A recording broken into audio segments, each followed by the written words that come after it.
Okay, चलिए देखते हैं इंटीग्रेशन एंड डिफरेंशिएशन का यूज। देखिए,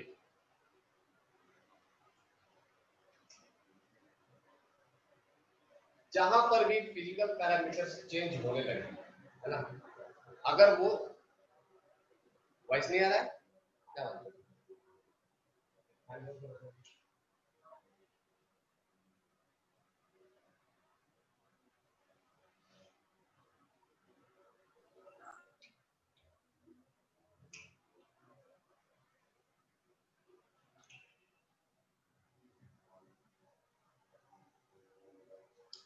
आ रहा है ना? हाँ ठीक है। देखिए, डिफरेंशिएशन एंड इंटीग्रेशन का यूज हम लोग तब करेंगे जब फिजिकल पैरामीटर्स आपके कांस्टेंट नहीं हो। जब भी आपका पैरामीटर्स चेंज होने लगे एट अ सर्टेन लोकेशन या पोजीशन पर या टाइम पर, कुछ भी ऐसा, तो आप क्या करोगे, वहां पर डिफरेंशिएशन का यूज करोगे। हमारे ब्लूटूथ का यूज करेंगे, पर उसमें तुम लोगों का आवाज नहीं आता है, कुछ तुमको जो डाउट पूछना होता है वो नहीं आ पाता है, इसमें दोनों आ जाता है।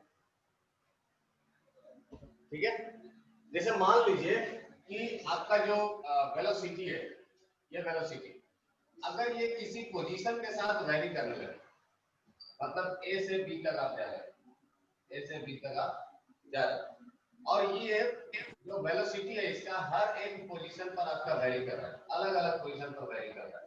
That means your velocity is not constant through out the path. इस कंडीशन में हम लोग डिफरेंशिएशन एंड इंटीग्रेशन का यूज करते हैं। डिफरेंशिएशन का मतलब ही होता है कि चीजों को छोटे छोटे पार्टिकल्स में तोड़ दो, स्मॉल पार्टिकल में तोड़ दो। और इंटीग्रेशन का मतलब होता है कि जो आपने ब्रेक किया है आप उसको अब जोड़ दो। आई बात समझ में? जैसे ये वेलोसिटी है, तो वेलोसिटी को आप इसके छोटे से टुकड़े में तोड़ दीजिए। छोटा सा टुकड़ा क्या हो सकता है? That can be the very small displacement in very small time interval. यही हो जाएगा हमारा क्या, वेलोसिटी। और ये कौन सा हो जाएगा, equals to the dv. Correct, बात समझ में आ रही है ना? तो इसी को हम लोग बोलेंगे डिफरेंशिएशन।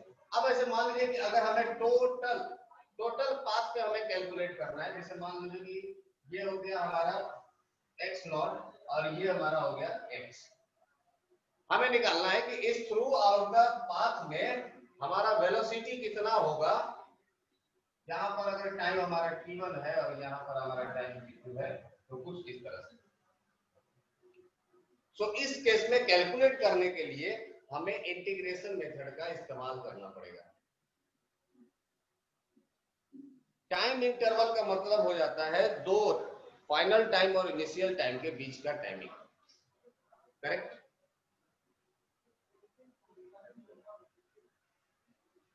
देखिए, डिफरेंशिएशन एंड इंटीग्रेशन का यूज आप लोगों को और धीरे धीरे ज्यादा समझ में आएगा। अभी तो हम लोगों ने स्टार्ट किया, बस सिर्फ आप इतना ध्यान रखिए कि डिफरेंशिएशन करते कैसे हैं और इंटीग्रेशन कैसे करते हैं। यूजेज आपको मैं एक साथ में सारा बता नहीं सकता, because throughout the physics from 11 to 12 आपको सिर्फ डिफरेंशिएशन और इंटीग्रेशन मिलने वाला है। तो मैं सारा यूजेज अभी बता दूंगा तो आपका कोर्स ही खत्म हो गया ना। फिर समझ में आ रही है आपको? ये आपको यूजेज इसके धीरे धीरे धीरे धीरे मिलने लगेंगे। बस इतना ध्यान में रखिए कि डिफरेंशिएशन करते कैसे हैं। और दूसरा, डिफरेंशिएशन का यूज कब होता है, जब आपके पैरामीटर्स कांस्टेंट नहीं हो। लाइक वेलोसिटी हो गया, फोर्स हो गया, मोमेंटम हो गया, ये सब कुछ भी अगर आपका ये पैरामीटर्स कांस्टेंट नहीं है थ्रू आउट द मोशन, तो आप वहां पर क्या करोगे, आप यूज करोगे डिफरेंशिएशन एंड इंटीग्रेशन का। जैसे एक एग्जांपल ऐसा है, आपको आगे मिलेगा, ये एक चेन है ना, और ये चेन लटका पड़ा हुआ है ऐसा, आधा टेबल पर है और आधा टेबल के नीचे। अब मुझे क्या करना है कि इस चेन को खींचना है इधर की तरफ, F4 से खींचना है। तो आप हमें बताइए कि क्या इसको खींचने के लिए ये फोर्स हमेशा कांस्टेंट लगेगा? ये फोर्स ऐसा है कि ये ना ये नीचे जा सकता है ना ये बहुत तेजी से आगे जा सकता है, ऑलमोस्ट इन इक्विलिब्रियम रहेगा। तो आप हमें बताइए कि क्या ये फोर्स हमेशा कांस्टेंट रहेगा? No sir. वेरी करेगा। कैसे? जैसे जैसे ये चेन ऊपर की तरफ मूव करेगा, इसका एक एक कड़ी इधर आगे की तरफ बढ़ते जाएगा, तो ये नीचे की तरफ जो इसका mg फोर्स है, ये mg फोर्स घटते जाएगा, तो ये फोर्स भी क्या हो जाएगा? घटते जाएगा।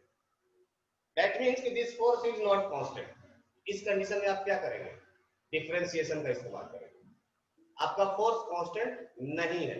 अब इसी प्रॉब्लम में अगर मान लीजिए कि प्रॉब्लम आपका कुछ ऐसा होता, ये एक पुली है, यहां से एक मास को लटका दिए हैं और एक फोर्स है जो कि इधर की तरफ लगा है, जो इसको खींचने का काम कर रहा है ना, इसका मास m है। अब बताइए कि क्या ये फोर्स कांस्टेंट रहेगा हमेशा? ये जब तक इसको यहां से ऊपर तक लेके चले जाएंगे, क्या फोर्स को कांस्टेंट होना चाहिए? Okay Saurabh, yes. मतलब इस केस में हमारे पास डिफरेंशिएशन यूज करने का कोई मतलब नहीं बनता, because your force is constant through out the motion. यहां से लेकर के यहां तक पहुंचाने में हमारा फोर्स कांस्टेंट था। हम लोग direct work done force into displacement लिख सकते हैं, बट प्रीवियस प्रॉब्लम में हमारा फोर्स कांस्टेंट नहीं था, हम लोग work done force into displacement नहीं लिख सकते बिकॉज फोर्स वेरिएबल था, वहां पर फोर्स कांस्टेंट नहीं था। आई बात समझ में? हम लोग डिफरेंशिएशन एंड इंटीग्रेशन का यूज कब करेंगे? जब पैरामीटर्स आपका वेरिएबल हो तो आप उसको डिफरेंशिएट कर दीजिएगा, उसका एक स्मॉल वैल्यू, छोटा सा वैल्यू कंसीडर करके और लिमिट के साथ उसको इंटीग्रेट करिएगा तो आपको टोटल वैल्यू निकल के आ जाएगा। Is that clear? जिसका भी डाउट था, पॉइंट क्लियर है क्या?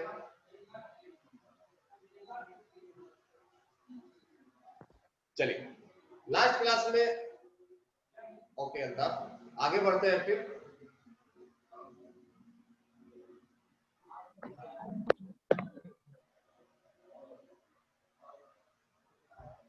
यही पॉइंट तो बहुत सारे लोगों को समझ में नहीं आता है पूरे फिजिक्स में, यही कारण है कि फिजिक्स सबसे टफ लगता है। ये चीजें अगर आप समझ गए कि आप डिफरेंशिएशन का यूज कहाँ करना है, कब करना है, तो आपके लिए फिजिक्स आसान हो जाएगा। अनुष्का, प्रैक्टिस सेट का जो भी प्रॉब्लम है अपन लोग डीएसएस में जो भी ऑफलाइन होने वाला है वहां पर हम लोग सॉल्व कर लेंगे। कुछ तो सॉल्व करना होगा ना डीएसएस में। ओके, सो लास्ट क्लास में मैंने जो बताया था वो ये था कि अगर मान लीजिए कि आपका velocity as a function of, sorry, जो आपका पोजीशन है वो as a function of t दिया गया है, something 80 square plus dt plus c, something like that. तो आपका जो velocity as a function of time जो आएगा वो आ जाएगा differentiation of x which is as a function of time with respect to time will give velocity and that will be equals to the 280 plus d, something like that। दूसरा जो मैंने type बताया था, नहीं डीएसएस में आपको जहां से पूछना होगा पूछ लीजिएगा। दूसरा जो मैंने बताया, हाँ जी, ऑफलाइन कब से होगा सर? क्लासेस? Yes sir. मुझसे क्यों पूछ रहे हो? पर हाँ जल्दी होने वाला है, ये मुझे पता नहीं कब होने वाला है, एग्जैक्ट डेट मैं कैसे बता सकता हूँ? हाँ हाँ, अगर आपका पोजीशन दिया गया है विद रिस्पेक्ट टू टाइम, अच्छा पोजीशन किसी और भी पैरामीटर्स पे डिपेंड कर सकता है क्या? पोजीशन जो आपका चेंज होगा किसी और पैरामीटर्स के ऊपर डिफाइन कर सकते हैं क्या?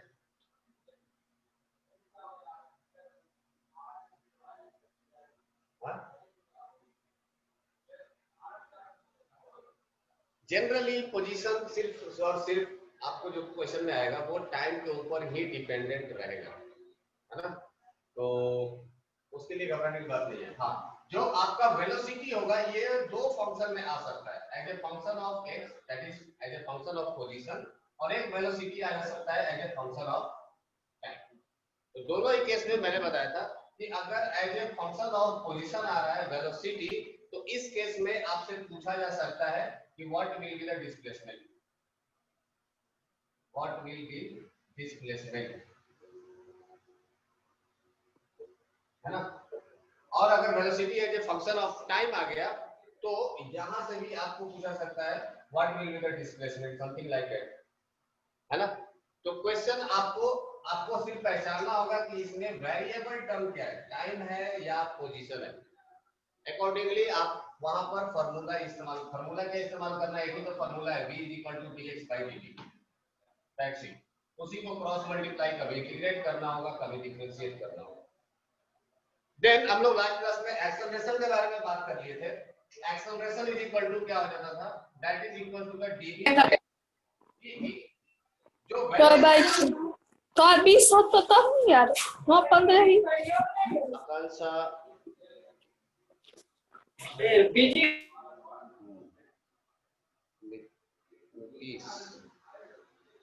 भाई खुद को म्यूट कर लो।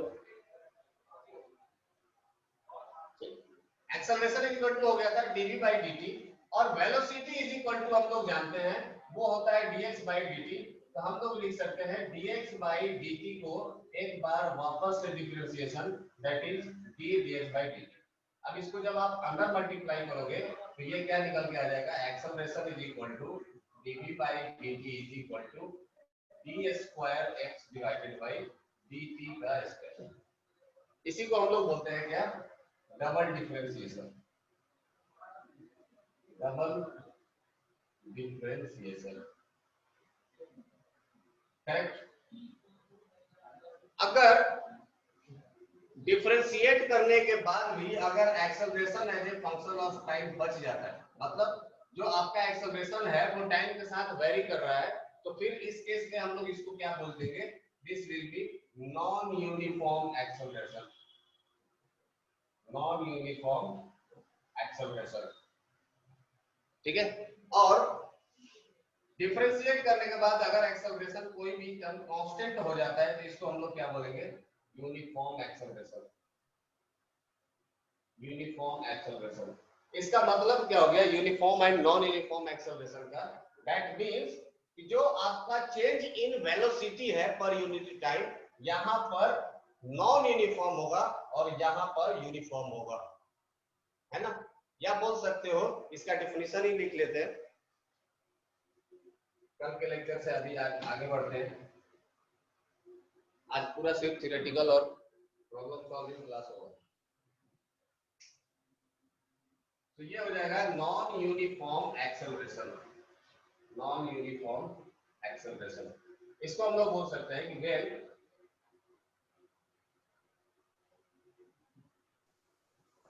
There is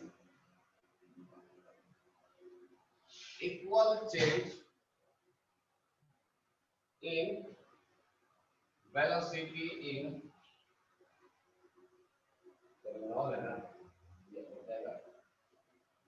unequal change in velocity in equal time interval।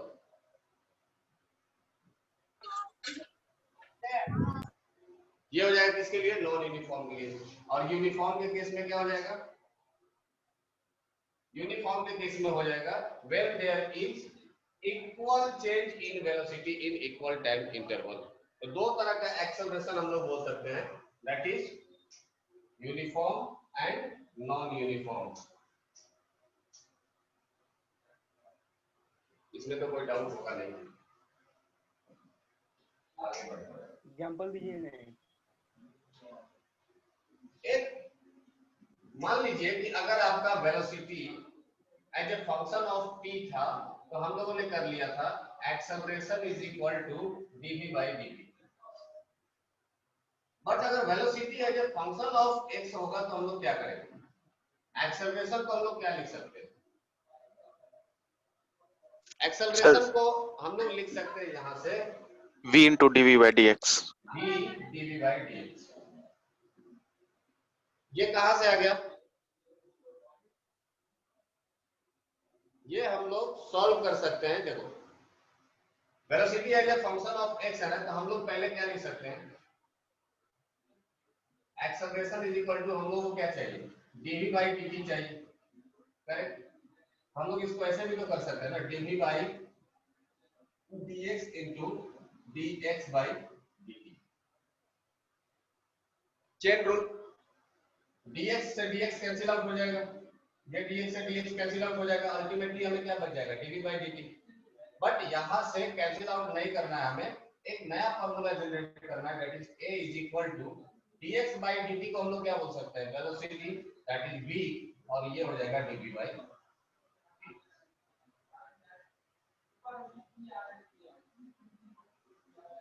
ठीक है, तो ये भी एक फॉर्मूला है, एक्सेलरेशन का दो फॉर्मूला आ गया, that is dv by dt and v dv by dx।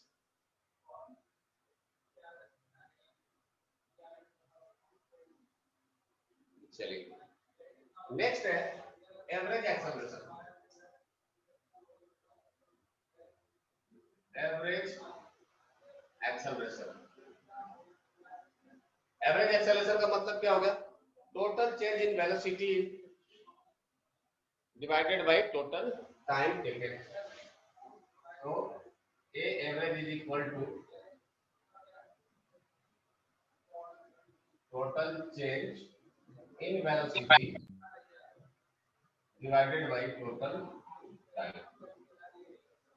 या बोल सकते हैं delta v vector divided by delta t। और जो डायरेक्शन होगा एवरेज एक्सेलरेशन का, डायरेक्शन ऑफ a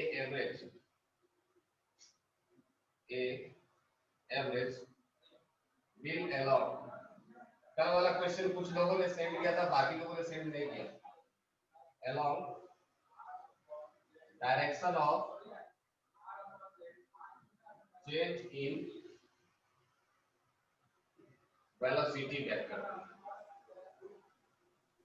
देखो जब भी आपसे पूछा जाता है ना कि डायरेक्शन, तो कल बहुत सारे लोगों ने क्या किया है, ऐसे ही मतलब 5 i कैप 5 j कैप ऐसा कुछ i cap and j cap का टर्म में लिख दिया था, but i cap and j cap this is the vector with magnitude. अगर आपसे सिर्फ और सिर्फ डायरेक्शन पूछा जाता है तो या तो आप इसका डायरेक्शन वेक्टर बनाइए, है ना, 5 का स्क्वायर प्लस 5 का स्क्वायर, या तो इसका आप डायरेक्शन वेक्टर बना दीजिए, दैट इज यूनिट वेक्टर, या आप पॉजिटिव x एक्सिस या पॉजिटिव y एक्सिस के साथ एंगल बता दीजिए, that will be the direction.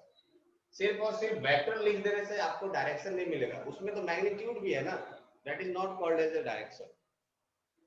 Okay, चलिए एवरेज एक्सेलरेशन का एक फॉर्मूला भी है शॉर्टकट, जो कि आप लोगों के लिए बहुत इस्तेमाल होने वाला है, यहां से डायरेक्ट क्वेश्चन बनता है और बहुत जल्द बन जाता है। वो क्या है, इफ इंपॉर्टेंट है, if a body accelerated with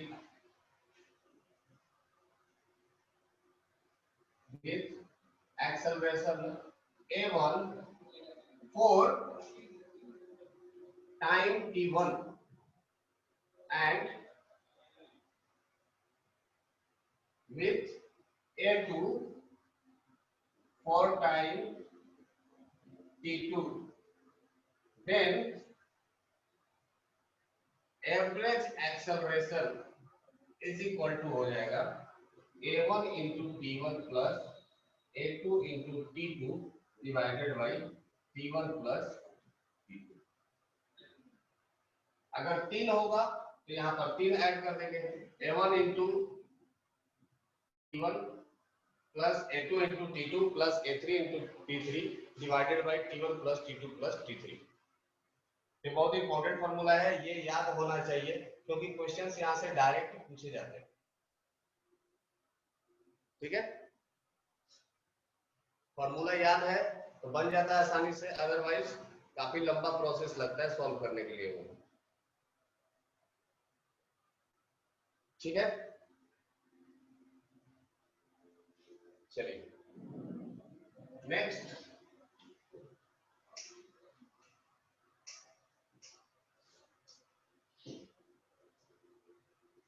आगे बढ़ते हैं अबाउट एक्सेलरेशन। देखिए एक्सेलरेशन होता है that is change in velocity per unit time, but वो जो वेलोसिटी चेंज होता है वो किसके वजह से चेंज होता है? What are the reason behind the velocity? हालांकि हम लोग को रीजन नहीं पढ़ना था इसमें, काइनेमेटिक्स में हम लोग पहले ही बोल दिए थे कि हमें रीजन के बारे में कोई मतलब नहीं है, बट फिर भी इंपॉर्टेंट है। That is due to the force. Yes Shiva, वो फोर्स है जो कि उसके वेलोसिटी को चेंज करता है, या बोल सकते हो कि उसके मोमेंटम को चेंज करता है। दैट मीन्स कि अगर फोर्स होगा तो वेलोसिटी चेंज होगा। कौन सा फोर्स? अनबैलेंस्ड फोर्स, है ना। और अनबैलेंस्ड में भी कौन सा फोर्स? External force. ये तो हम लोग पूरा डिटेल में न्यूटन्स लॉ ऑफ मोशन में पढ़ेंगे, बट अभी के लिए मैं सिर्फ इतना ही बता दूं कि if there is force, note के लिए, इफ देयर इज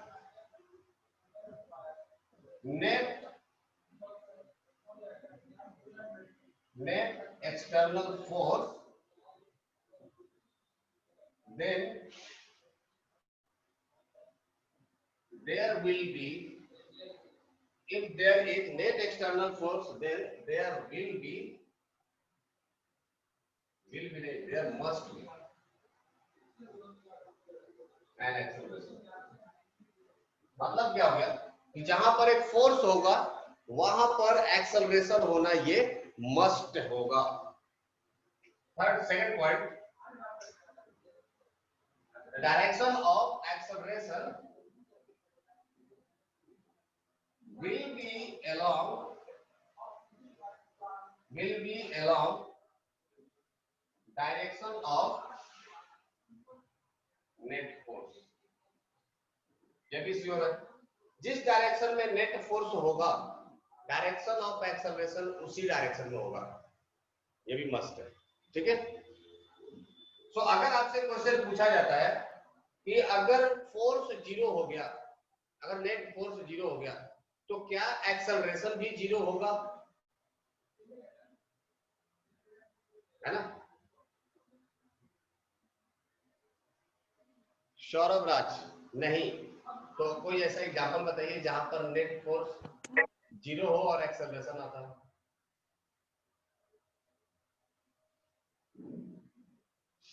बताइए। कुछ स्टेटमेंट में आप लोगों को बताता हूं, आप लोग उसका आंसर दीजिए, फिर देखते हैं क्या करना है। First, if net external force is zero, then acceleration must be zero, या बोल सकते हो ऑलवेज जीरो। स्टेटमेंट ट्रू है या फॉल्स है?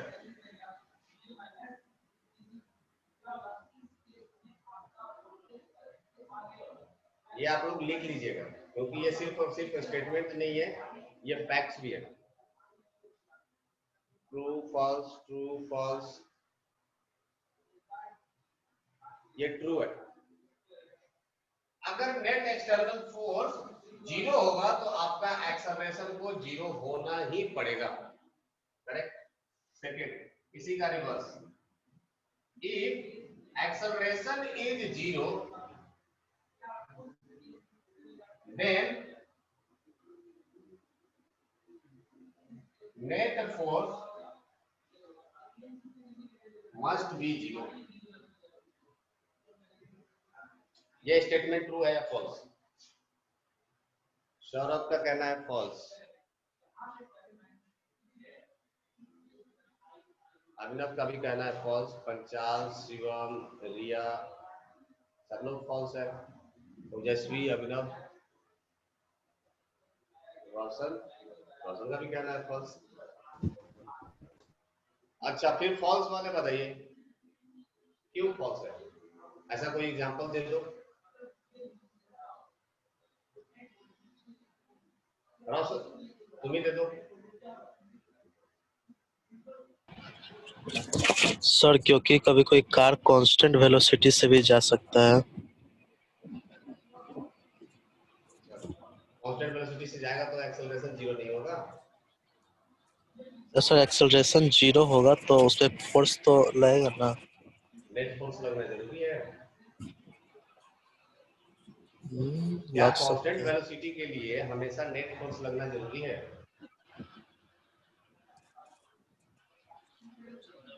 Yes. चलिए नेक्स्ट कौन सा था? अंजन। अंजन आइए कुछ गुफ्तगू करते हैं। बताइए आपने फॉल्स बोला क्यों? फॉल्स इसलिए सर क्योंकि एक्सेलरेशन 0 होगा तो नेट फोर्स 0 नहीं भी हो सकता है सर। आप मतलब कि एग्जांपल के साथ जरूरी नहीं है कि हमेशा सर। एग्जांपल के साथ बताइए। सर एग्जांपल सीडो फोर्स नहीं पढ़े नहीं है थोड़े नहीं है सर। सीडो फोर्स का एग्जांपल है बट वो हम लोग अभी नहीं पढ़े ना। नहीं कोई बात नहीं है, हम तो पढ़े हैं ना, मेरे साथ तो डिस्कस कर सकते हो सर ऑब्जेक्ट को। अच्छा श्रीकांत मैं आपसे ही बात करता हूँ। चलो ठीक है अंजन बता दो। चलो गए श्रीकांत आप ही बताओ। अभी आपने बोला है ऑब्जेक्ट को एयर में फेंकने पर एक पॉइंट आएगा जब वेलोसिटी 0 होगा लेकिन फोर्स लगते रहेगा। ठीक है तो इससे क्या फर्क पड़ता है?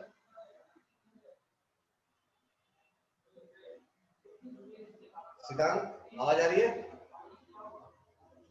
Let's have a discussion. Discussion होगा तो देखो बहुत सारे पॉइंट्स निकल के आते हैं। आपको क्या कंफ्यूजन है, मुझे क्या कंफ्यूजन है। ओके और कोई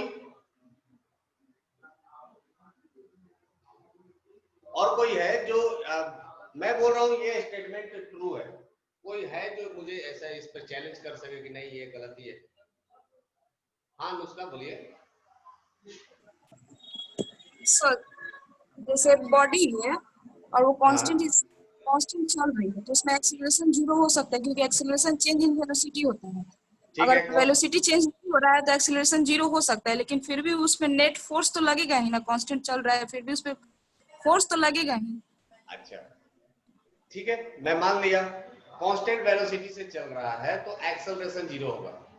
बट हमें ये बताइए कि अगर उस पर नेट फोर्स लगेगा तो वो कांस्टेंट वेलोसिटी से चलेगा कैसे? न्यूटन का फर्स्ट लॉ क्या कहता है? What is Newton first law?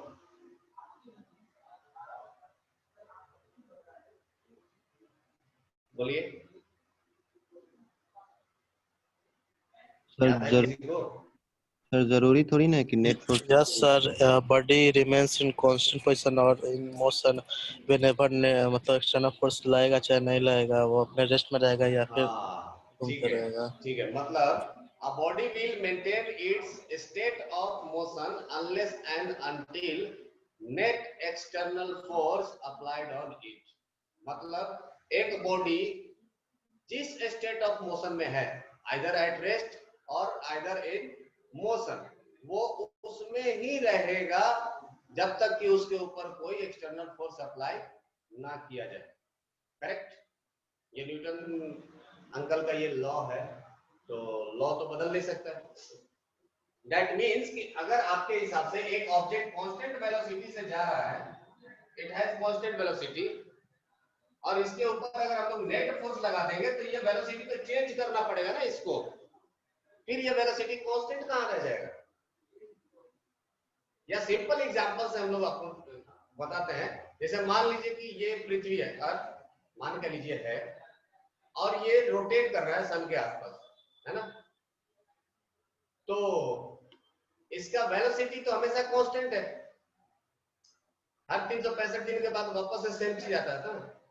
तो वेलोसिटी इसका लगभग वेलोसिटी नहीं, स्पीड इसका कांस्टेंट है, वेलोसिटी तो कांस्टेंट नहीं है बिकॉज़ इसका डायरेक्शन बार-बार चेंज हो रहा है, तो इसके ऊपर तो कोई ना कोई फोर्स लग ही रहा है। चलो ये मान लेते हैं, ये एग्जांपल गलत हो गया। दूसरा कोई एग्जांपल, जैसे रॉकेट यहां से हम लोग भेजते हैं, है ना? लेट्स सपोज आपको यहां से मार्स पर रॉकेट भेजना है, तो जैसे ही ये स्पेस में रॉकेट चला जाएगा उसका वेलोसिटी कांस्टेंट हो जाएगा, फिर वो वेलोसिटी वेरी नहीं करता है, चेंज नहीं करता है जब तक कि उसके ऊपर कोई एक्सटर्नल फोर्स अप्लाई ना किया जाए। तो अगर वेलोसिटी आपका कांस्टेंट है दैट मींस कि नेट फोर्स आपका 0 है ना? तो आपने जो भी बोला है स्टेटमेंट, ये स्टेटमेंट ट्रू है। अगर आपका एक्सेलरेशन 0 होगा तो आपका फोर्स भी 0 होना पड़ेगा, since F is equal to mass into acceleration. अगर आपका एक्सेलरेशन 0 हो गया तो फोर्स को 0 होना पड़ेगा, बिकॉज मास तो 0 हो नहीं सकता। हाँ ठीक है। शिवांशु अनम्यूट करिए फिर बताइए। हाँ बोलिए। When the lift is at rest, तो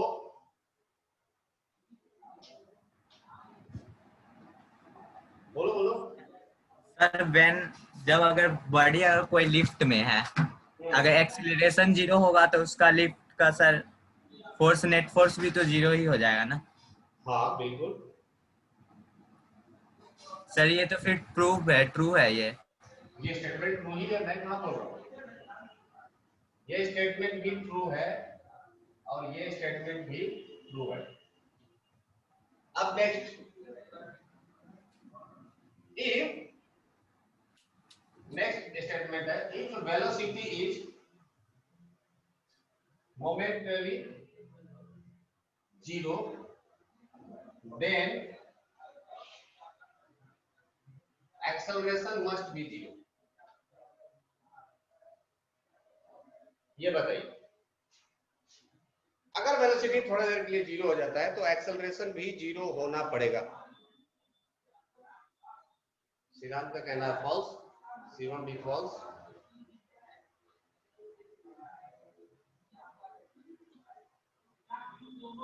ओके शिवम, फिर कोई एग्जांपल बताइए। सर वही, अगर हम किसी स्टोन को ऊपर की तरफ फेंकेंगे तो एक समय ऐसा आ जाएगा जब वो रेस्ट पे होगा और उस पे एक्सीलरेशन लग रहा होगा 9.8। हाँ सही है। मतलब जैसे मान लीजिए किसी ऑब्जेक्ट को आप थ्रो करते हो ऊपर, तो एट मैक्सिमम हाइट इसका जो y डायरेक्शन में जो वेलोसिटी होगा वो हो जाएगा 0, है ना। बट थोड़े देर के लिए होगा, ये हमेशा के लिए नहीं होगा। तो जब यहाँ पर वेलोसिटी 0 होगा तो इस स्टेटमेंट के हिसाब से हमारा एक्सेलरेशन भी 0 हो जाना चाहिए, पर एक्सेलरेशन 0 नहीं होता है। अब भी यहाँ पर एक्सेलरेशन ड्यू टू ग्रेविटी नीचे की तरफ लग रहा होता है। सो ये हो जाएगा स्टेटमेंट फॉल्स, ये स्टेटमेंट हो जाएगा फॉल्स। एक और statement related to velocity, this will be or if velocity is 0 for long time, then acceleration must be 0।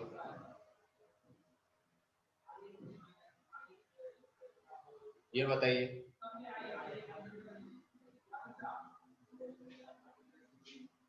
Okay okay Shivam, Anushka, Rishabh, ठीक है। मतलब ये स्टेटमेंट ट्रू है। हाँ, तो ये स्टेटमेंट आपका ट्रू है, ठीक है। Okay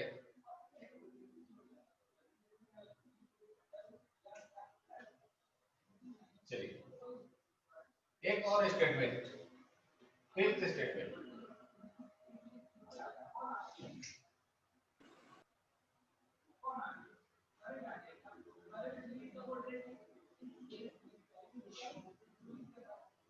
A body can have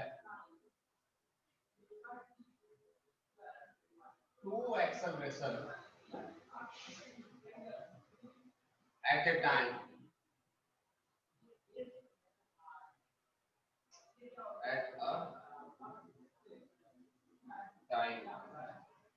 क्या किसी बॉडी के पास एक ही साथ में दो एक्सेलरेशन हो सकते हैं क्या?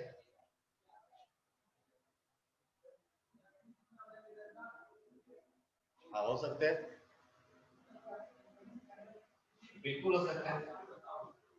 यस, एक्सेलरेशन का मतलब क्या होगा? Direction with magnitude. तो अगर बॉडी का एक्सेलरेशन दो डायरेक्शन में होगा तो उसके पास दो एक्सेलरेशन भी तो हो सकते हैं ना। हाँ जी, ओके चलिए। नेक्स्ट कुछ क्वेश्चन कर लेते हैं अभी।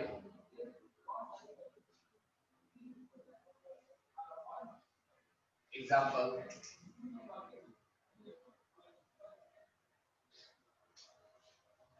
आपको दिया गया है x is equal to 3t cube plus 2t minus 3। Simple है। तो क्वेश्चन आपको बताना है, find initial position of body. This is question number 1। Reply fast होना चाहिए बिकॉज ये सब 1 मार्क है, छोटे छोटे क्वेश्चन है।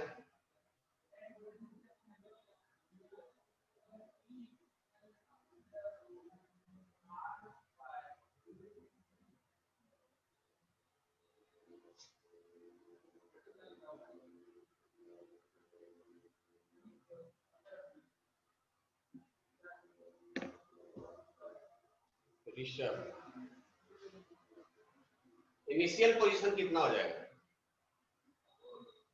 यस निधि, करेक्ट। शिवम फिर से चेक करिए। नहीं, अल्ताफ एट ओरिजिन नहीं होगा। वैष्णवी -2/3 क्यों? आस्था ठीक है। देखिए मैंने जब बोला इनिशियल पोजीशन, इसका मतलब मैं क्या पूछ रहा हूँ, what will be the position at t is equal to 0, correct. So x is equal to क्या हो जाएगा, t के जगह पर 0 पुट कर दो, ये x इक्वल टू कितना हो जाएगा, minus of, that's it. Initial position का मतलब क्या हो गया, the position of body at t is equal to 0। जहां आपने टाइम को 0 एज्यूम किया है वो बॉडी का पोजीशन बताइए।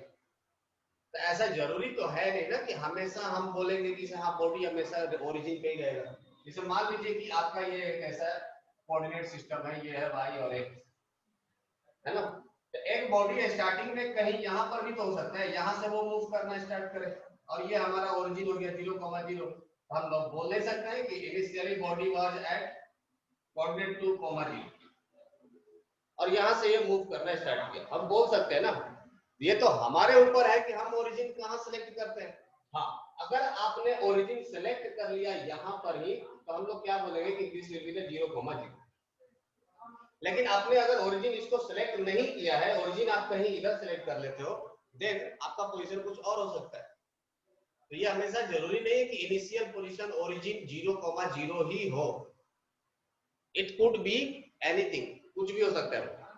सो इस केस में इनिशियल पोजीशन मतलब at time t is equal to 0, जो ऑब्जेक्ट था वो कहाँ था, -3 मीटर पर। इसका मतलब ऑब्जेक्ट कहीं ये 0 है तो यहाँ पर कहीं ना कहीं ऐसे यहाँ पर बैठा होगा, दिस इज योर -3 कोऑर्डिनेट, और ऑब्जेक्ट कहीं यहाँ पर होगा, correct. Okay, next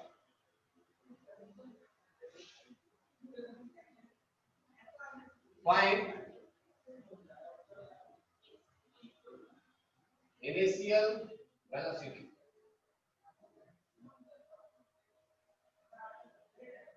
initial velocity बताइए।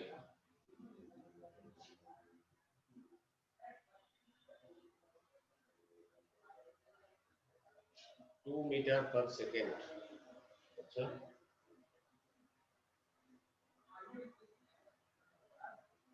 ठीक है। इनिशियल वेलोसिटी कैसे फाइंड आउट करेंगे, v is as a function of t, velocity as a function of time जो आएगा वो क्या हो जाएगा, dx/dt। और जब हम इसको डिफरेंशिएट करेंगे तो ये कितना हो जाएगा, 9t² + 2। So at t is equal to 0, जो वेलोसिटी आ जाएगा वो कितना आ जाएगा, that will be equal to 2 metre per second, correct. Yes, सबका आ गया ये।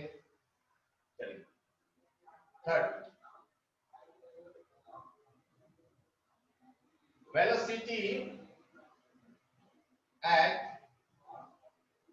velocity at t is equal to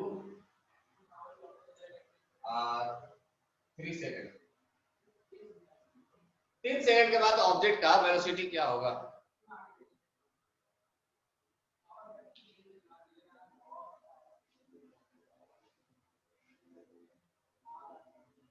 okay okay good great.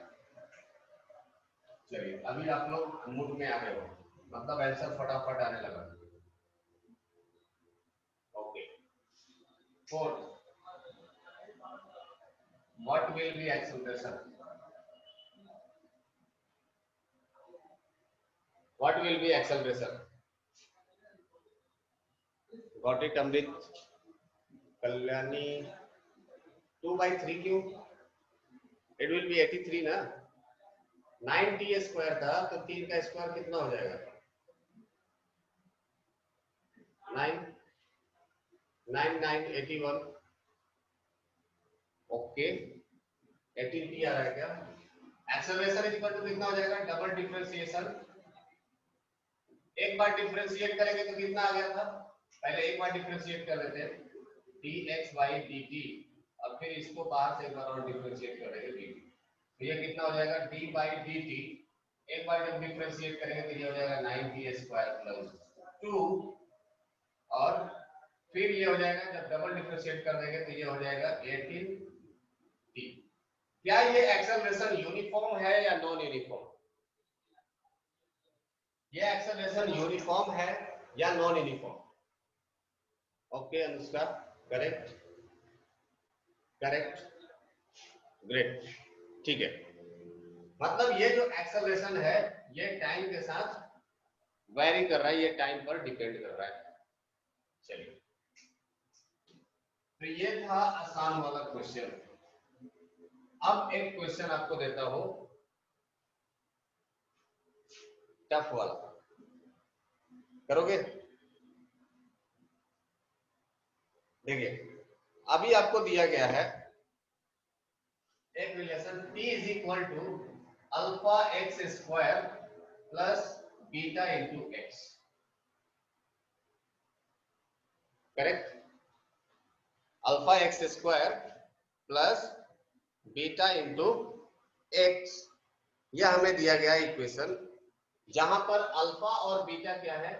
Alpha comma beta are constant. Then find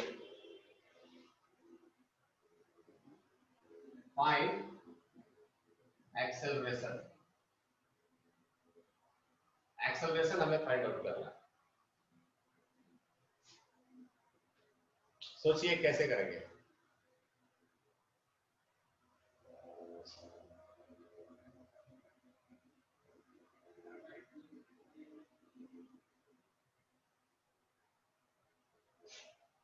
इतना आसान नहीं है जितना आसान तुम लोग समझ रहे हो।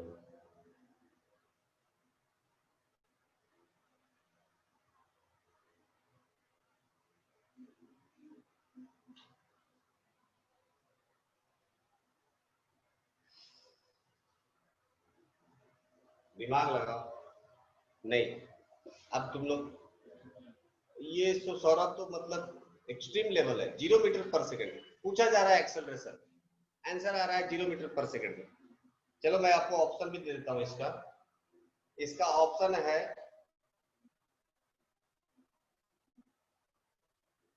To alpha into v Q.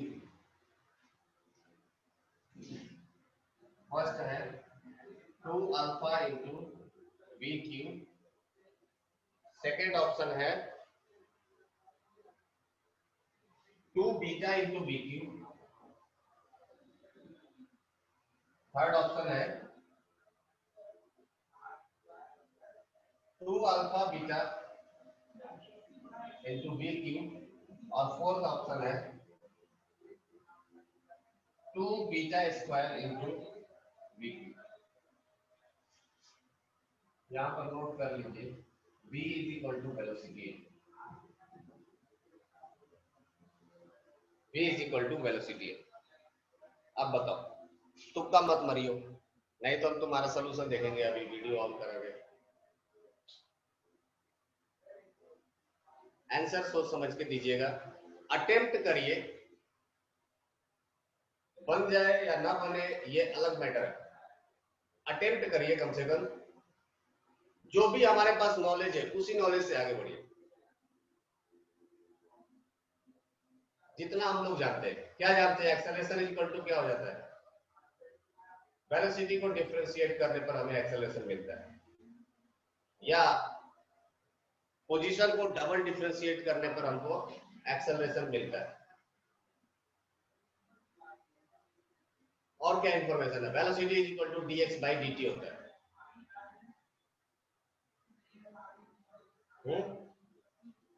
हम लोग कुछ ऐसा करते हैं,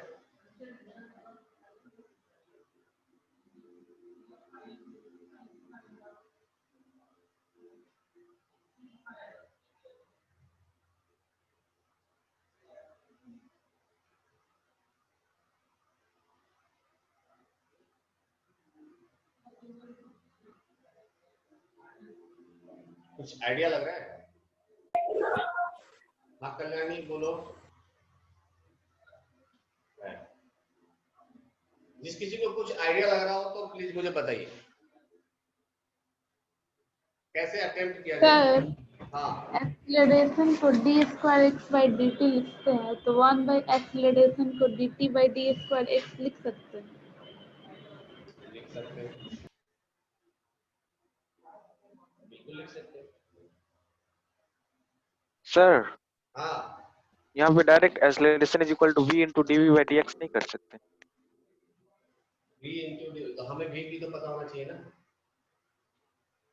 यस बिल्कुल कर सकते हैं, v into dv by dx कर सकते हैं, पर हमें velocity as a function of x तो पता हो। Yes sir. तो वही तो निकालना है।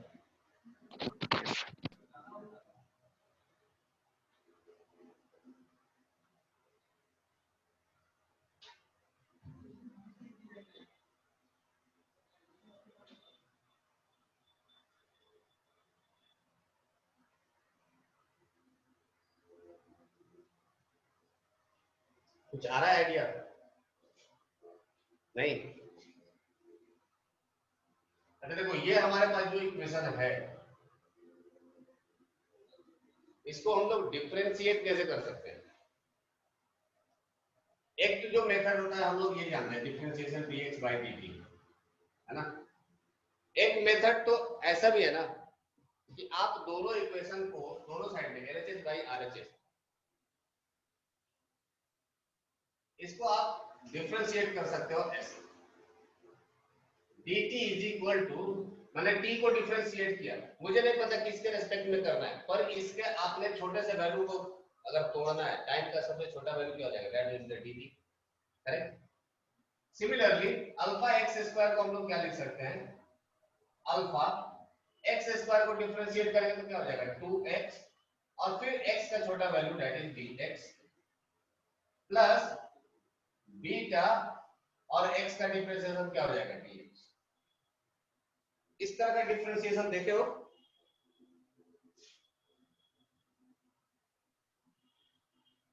इस तरह का डिफरेंशिएशन किया है क्या?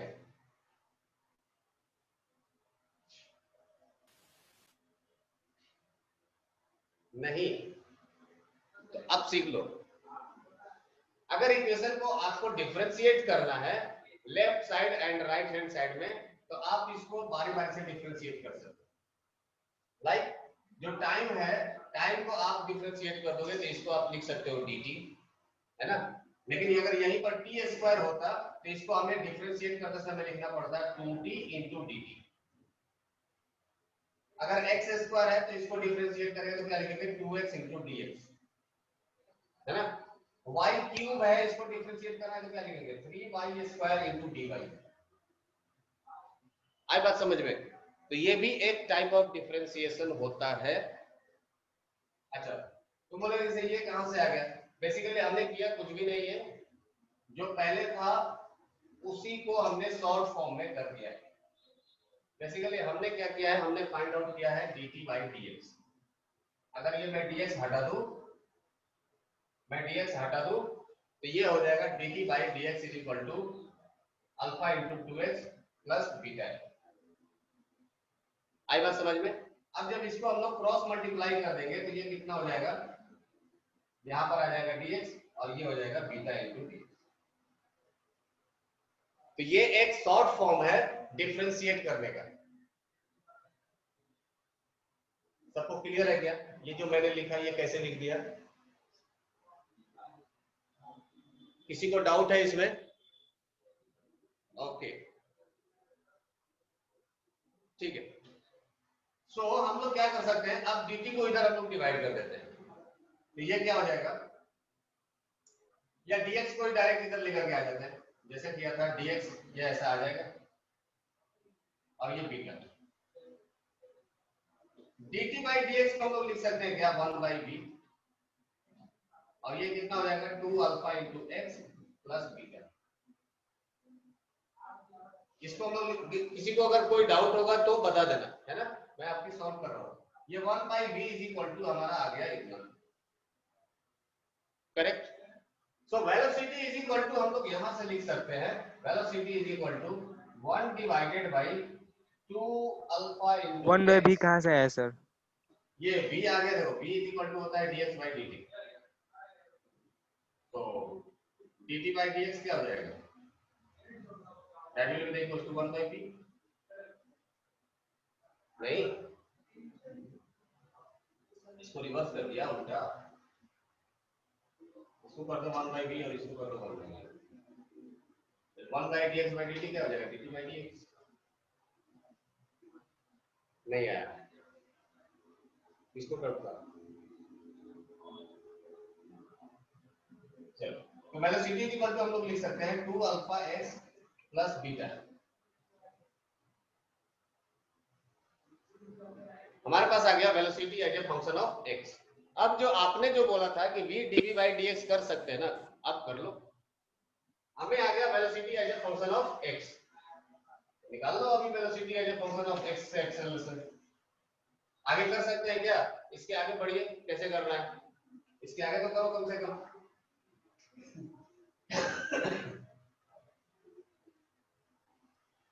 यहां से आप करना स्टार्ट करिए, velocity as a function of x, velocity is equal to 1 by 2 alpha x plus beta. इसको डिफरेंशिएट करो, देखो कितना आ रहा है,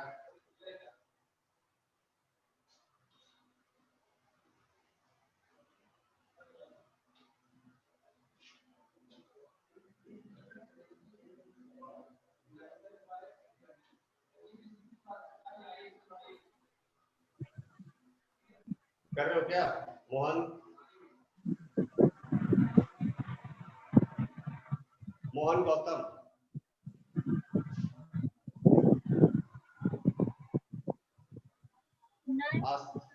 आस्था, आद्या, डिफरेंशिएशन करना स्टार्ट करिए। हो गया, हो गया क्या? किसका किसका डिफरेंशिएशन हो गया, dv बाई dx?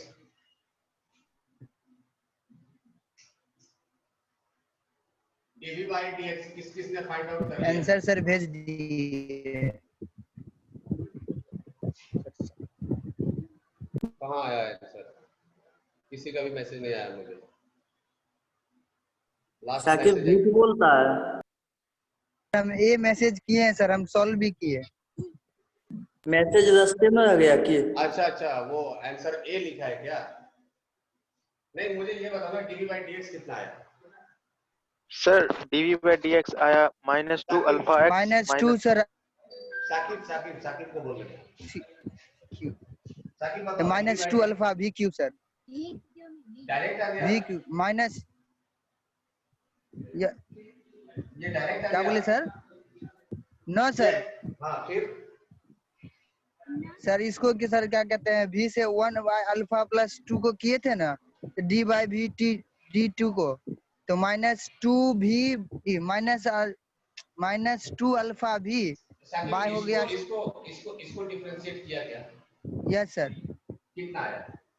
इसको किए सर, आया हमको -2 alpha v by 3, -2 alpha v by 3 v by 3 न, तो मतलब 3 पे पावर, v पे पावर है सर, v पे पावर 3 है सर, मिस्टेक।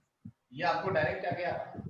नो सर, ऐसे किए थे, इसको क्या कहते हैं, -2 अल्फा भी by beta plus 2 alpha plus beta का स्क्वायर सर। इसको डिफरेंशिएट बीटा करने सर पर लिखिए, कितना है? बीटा प्लस ये टर्म को डिफरेंशिएट करने पर कितना है? तुमने जो बनाया है ना उसका स्क्रीनशॉट जरा भेजो मुझे अभी व्हाट्सएप पे। स्क्रीन शेयर कर दो ना साकिब। हाँ, स्क्रीन शेयर कर दो या डायरेक्ट मुझे व्हाट्सएप पे सेंड करो कि आपने या क्या कैमरा बनाया। ऑन कर दो। कौन से ग्रुप में हो सर?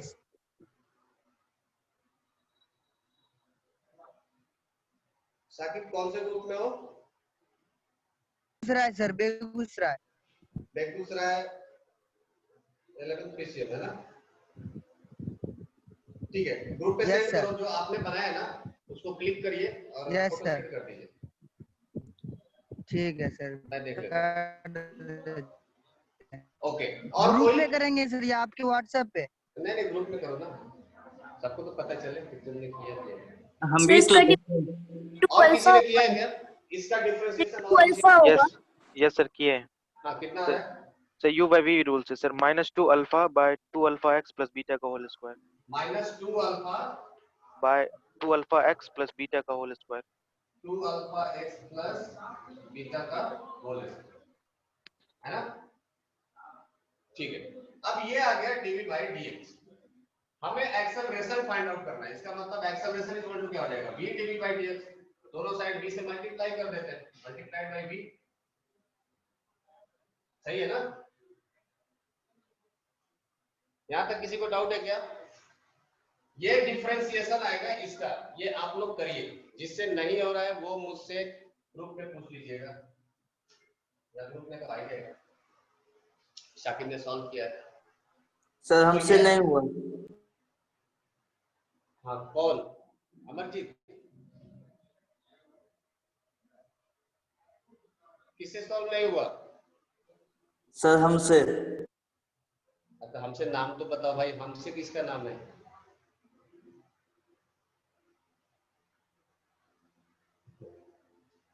नाम बताओगे तो मुझे पता चलेगा ना कि यहाँ किससे नहीं हुआ। अमृतराज सर, अमृतराज बोल रहा है सर, बहुत बोलता है वो। तो v dv by dx, तो ये अगर हम लोग करेंगे v dv by dx, तो यहाँ से आ जाएगा। देखो v इक्वल टू क्या था? 1/2 अल्फा x into बीटा। तो हम लोग इसको क्या लिख सकते हैं? -2 alpha divided by v square into v, v square into v। यहां से तो v कैंसिल हो जा रहा है, v क्यों कैसे आ गया फिर?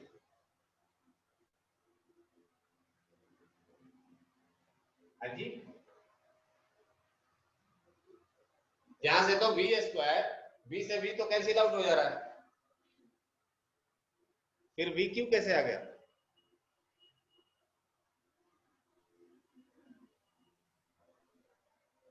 आया क्या तुम्हारा डिफरेंशिएशन? अभी तक आया नहीं सर। हाँ, 2 अल्फा x प्लस b का होल स्क्वायर को ऊपर ले जाएंगे तो उसका साइन नेगेटिव होगा। तो सर उस ले जाएंगे तो वो v की वैल्यू के इक्वल हो जाएगा, तो फिर सर वो v square minus v square हो जाएगा और इधर से v क्यूब हो जाएगा। ठीक है, ये हो जाएगा यहाँ पर v स्क्वायर और मल्टीप्लाइड बाय v। यहाँ पर हो जाएगा -2 अल्फा into v। क्यों? सिंस सर v का पावर -2 होगा सर। v का पावर -2 नहीं होगा, 2 alpha into x plus b। Velocity is equal to इतना था ना, वेलोसिटी इज इक्वल टू इतना था ना, तो इस इक्वेशन में क्या है? 1/2 अल्फा x प्लस बीटा का होल स्क्वायर है। सही है ना? Yes sir. बात आई समझ में? ये 1/2 alpha x plus beta is equal to v है, ना कि 2 alpha x plus beta is equal to v है। अगर इतना इज इक्वल टू होता तो डिवाइडेड बाय v स्क्वायर होता, लेकिन चूंकि ये 1 डिवाइडेड बाई है तो हम लोग इसी टर्म को कैसे लिख सकते हैं, यहाँ पर लिखा है क्या, इसको ऐसे भी तो लिख सकते हैं माइनस ऑफ 2 अल्फा, और यहाँ पर हो जाएगा 1 divided by 2 alpha x plus beta का whole square multiplied by velocity. अब इस टर्म को तो हम लोग डायरेक्ट v लिख सकते हैं, इसको मैंने लिख दिया यहाँ पर v स्क्वायर। आंसर आ गया कितना, minus of 2 alpha into v। Yes sir, yes sir, ठीक है, ठीक है सर। किसी को डाउट है, क्वेश्चन में मजा आया? पर सर ऑप्शन तो सारा पॉजिटिव है। Yes sir. ऑप्शन तो सारा पॉजिटिव। तो एक्चुअली जो क्वेश्चन है उसमें पूछा गया है कि what is the retardation. Yes sir. हाँ वो तो तुम लोग नेट पे खोज ही लिए होंगे। हाँ यस सर। वो तो नेट पर टाइप करते मिल ही जाता है, डाउट नॉट फ्रेंडली टॉपर। अच्छा अच्छा, आओ ऑफलाइन, ऑफलाइन आओ, सब मैं पूछता हूँ। अभी तो तुम लोग ऑनलाइन का फायदा उठा रहे हो। सर ऑफलाइन कब होगा? ये तो मुझे नहीं पता। अपोजिट एक्सेलरेशन तो है ना, रिटार्डेशन कहते हैं। हाँ, तो रिटार्डेशन का मतलब क्या हो गया, अपोजिट एक्सेलरेशन। चलिए एक और क्वेश्चन करते हैं। The position of particle is given as AT square minus BT cube. इसलिए मैं क्वेश्चन लिख के ले जाता हूँ क्योंकि तुम लोग नेट पर देखने लगते हो। AT square minus BT cube, ये है क्वेश्चन।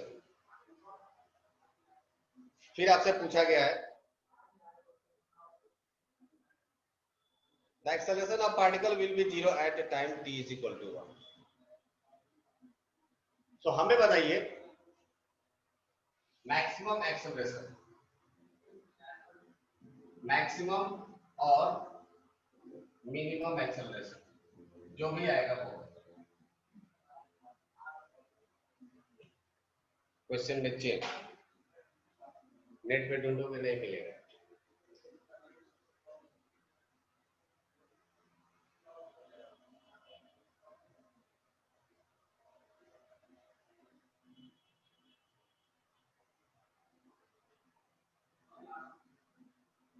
ठीक चल क्वेश्चन ये है, आपका जो पोजीशन है वो दिया गया है x is equal to AT square minus BT cube.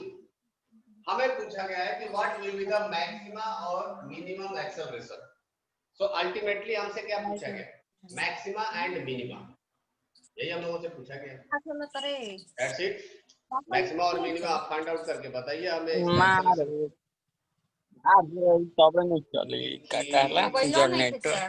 Generate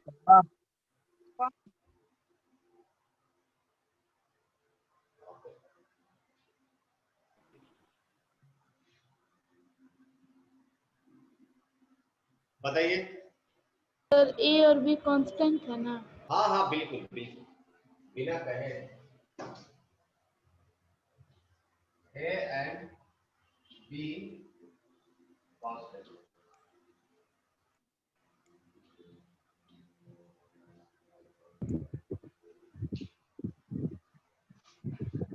दूसरा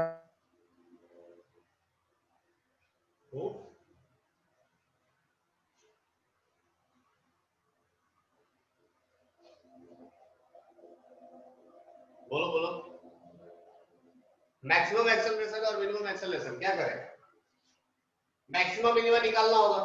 फॉर दैट हमें एक्सेलरेशन का सबसे पहले तो आपको एक्सप्रेशन फाइंड आउट करना होगा। तो dx by dt करेंगे, that will be equal to the velocity, और ये कितना हो जाएगा 2AT minus 3BT स्क्वायर। ये हमारे पास आ गया velocity. Minimum infinity, maximum 0। Let's check it out. Sir minimum minus infinity है। अच्छा, मिनिमम माइनस इंफिनिटी है। और एक्सेलरेशन कितना हो जाएगा, that will be equal to the dv by dt। तो ये क्या हो जाएगा 2a minus 6b into t। अब ये जो एक्सेलरेशन है, ये एक्सेलरेशन आपका क्या आ गया as a function of time, या बोल सकते हो कि ये क्या है, लीनियर इक्वेशन है। सो लीनियर इक्वेशन का मैक्सिमम और मिनिमम वैल्यू क्या हो जाता है, मिनिमम वैल्यू इसका क्या हो जाएगा, टाइम निगेटिव नहीं हो सकता है, तो टाइम को हमको क्या पुट करना पड़ेगा at t is equal to 0। जो आपका एक्सेलरेशन आ जाएगा वो कितना आ जाएगा, 2a के बराबर, करेक्ट। अब टाइम से आगे बढ़ते हैं, टाइम से आगे बढ़ेंगे तो क्या होगा, t is equal to 1 second, t is equal to 2 second, t is equal to 3 second, something कुछ ऐसा होते जाएगा, है ना। तो सबसे तो जो आपका जो मिनिमम वैल्यू हो गया t इक्वल टू 0 पर, ये आ गया a इक्वल टू 2 है। इसका जो मैक्सिमम वैल्यू होगा वो कितना हो जाएगा, ये हम लोग फाइंड आउट कर। अच्छा, एक और तरीका है, इसको डबल डिफरेंशिएट करके देखें क्या, मैक्सिमम मिनिमा के लिए तो क्या करते हैं, डबल डिफरेंशिएट कर देते हैं, डबल डिफरेंशिएट करके तो कांस्टेंट आ जाएगा।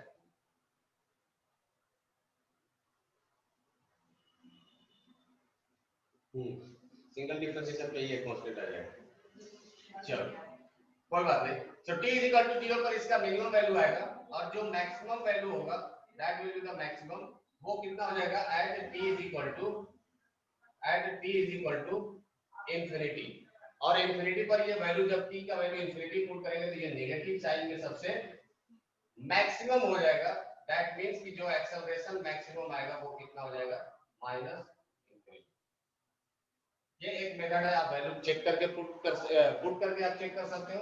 दूसरा मेथड है आप ग्राफ थोड़ा बना नीचे करके, कीजिए ना। दूसरा मेथड है कि आप ग्राफ बना करके भी इसको चेक आउट कर सकते हो, ठीक है। एक्सेलरेशन 0 कब होगा ये बताइए, when acceleration will be 0,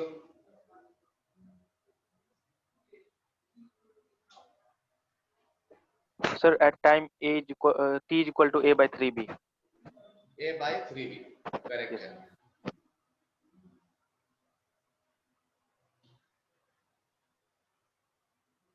okay,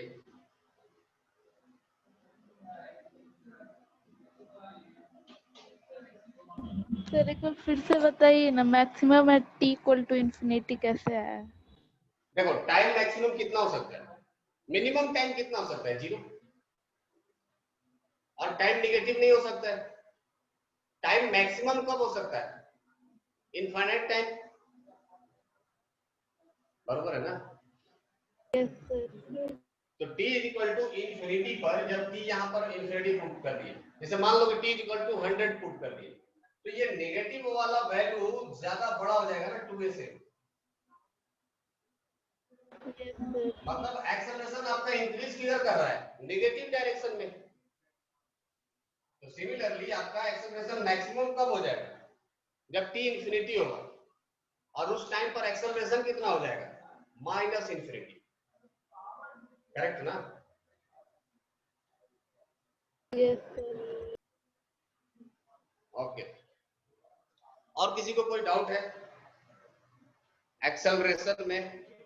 acceleration आपका यहाँ पर खत्म हो जाता है, मिनिमम 2a हो जाएगा, हाँ जी, और मिनिमम 2a हो जाएगा। हाँ मिनिमम कब होगा, जब टाइम 0 हो जाएगा, टाइम नेगेटिव नहीं हो सकता है ना।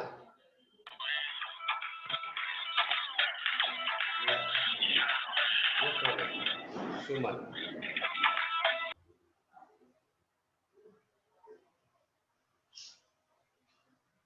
मिनिमम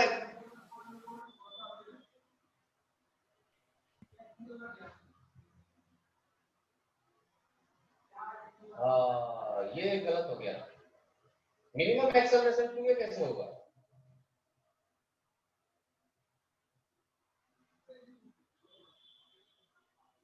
मिनिमम एक्सेलरेशन 2a कैसे होगा, वो तो 0 हो जाएगा ना। एक काम करते हैं, देखो ग्राफ बना लेते हैं, सबसे लफड़ा वाला काम ही खत्म हो जाता है। At a time t is equal to 0, object was at 2a, so let's say this is 2a, ये हमारा एक्सेलरेशन आ जाएगा। This is y axis as acceleration और ये हमारा ऑब्जेक्ट है and then it will be 0 ये तो v r। तुम लोग एक तो पढ़ते रहते हो साथ में गाना सुनते रहते हो, ऊपर से तुम लोग का म्यूट भी हो जाता है। नो सर, वही लड़का है सुमन, नेम चेंज कर गया।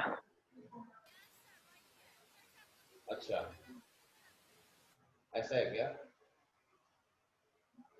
ओके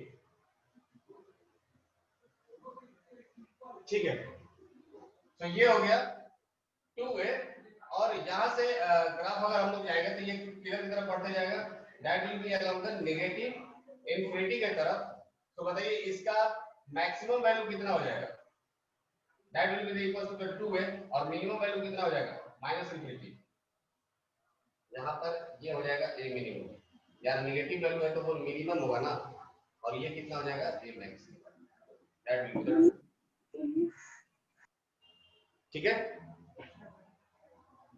फिर से बताओ, ये आपका मैक्सिमम वैल्यू, टाइम इससे नेगेटिव जा नहीं सकता, इसका मतलब time t is equal to 0 पर इसका वैल्यू कितना आ रहा है 2a और उसके बाद धीरे धीरे उसका एक्सेलरेशन क्या हो रहा है, डिक्रीज होते जा रहा है along the negative y axis, मतलब नेगेटिव एक्सेलरेशन में बढ़ते जा रहा है।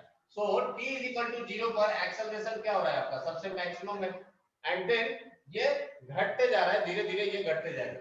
तो आपका जो मिनिमम होगा वो कितना हो जाएगा माइनस इन्फिनिटी और जो आपका मैक्सिमम वैल्यू आएगा वो यहाँ पर आ जाएगा 2a के बराबर। So acceleration will be maximum at t is equal to 0, that will be the equal to the 2a। ठीक है, ये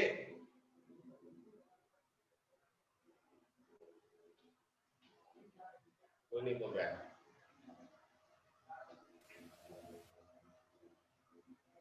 हेलो, चलिए एक्सेलरेशन में आपका मैक्सिमम इतना ही है, और भी क्वेश्चन जो आपको प्रैक्टिस सेट में भेजा है उस क्वेश्चन में उसमें करेंगे तो आपको और भी एक्सेलरेशन बेस्ड क्वेश्चन मिलेगा। डीपीपी का जो आपका क्वेश्चन था, जो 2 क्वेश्चन मैंने छोड़ने के लिए बोला था, डीपीपी 10 का question number 1 and question number 8 ऐसा ही कुछ था, उसमें वो क्वेश्चन आप अभी अटेम्प्ट कर सकते हैं, आप अटेम्प्ट करिएगा, correct. And then practice set problem आप आगे कंटिन्यू करिएगा। कहां तक किया था लास्ट में 21 तक? 21 हाँ बोलो। 21 तक हो गया सर। 21 तक हो गया ना, उसके बाद आपका नेक्स्ट जो एक्सेलरेशन वाला पार्ट है उसमें, ये तो वेलोसिटी तक हो गया था। तो हाँ हो गया। भेजे प्रॉब्लम बेस्ड होता ऑन बहुत बोल रहा है। एक्सेलरेशन एंड देन ये कुमार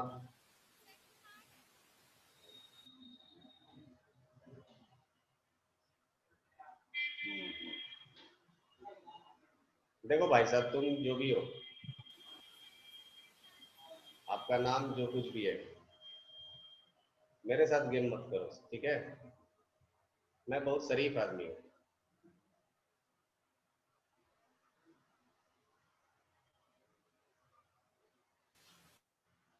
ठीक है, Ajal, don't worry, I will not kick you right now, will kick him permanently, whatever his name, जो भी है वो, सुमन।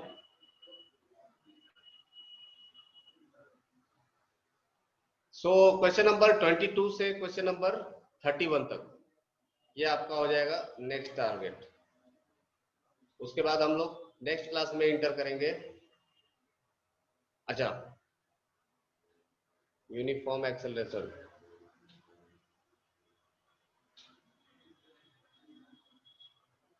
ये आपका हो गया। एक मिनट कहां तक मैंने बोला? क्वेश्चन नंबर 21 से लेकर के क्वेश्चन नंबर 31 तक, 22 से 31 एंड फिर नेक्स्ट आ जाइए आगे।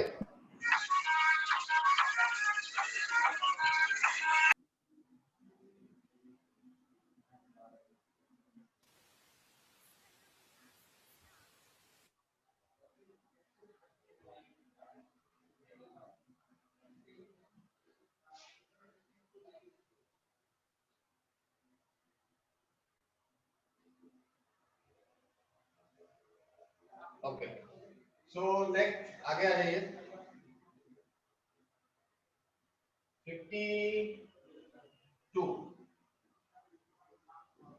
52 से आप चले जाइए 67 तक। ये इतना आपको करना है, 52 से 67। ओके, ये आपका हो जाएगा नेक्स्ट क्लास तक का टारगेट। चलिए ओके, मिलते हैं फिर नेक्स्ट क्लास में। Thank you sir. Thank you sir.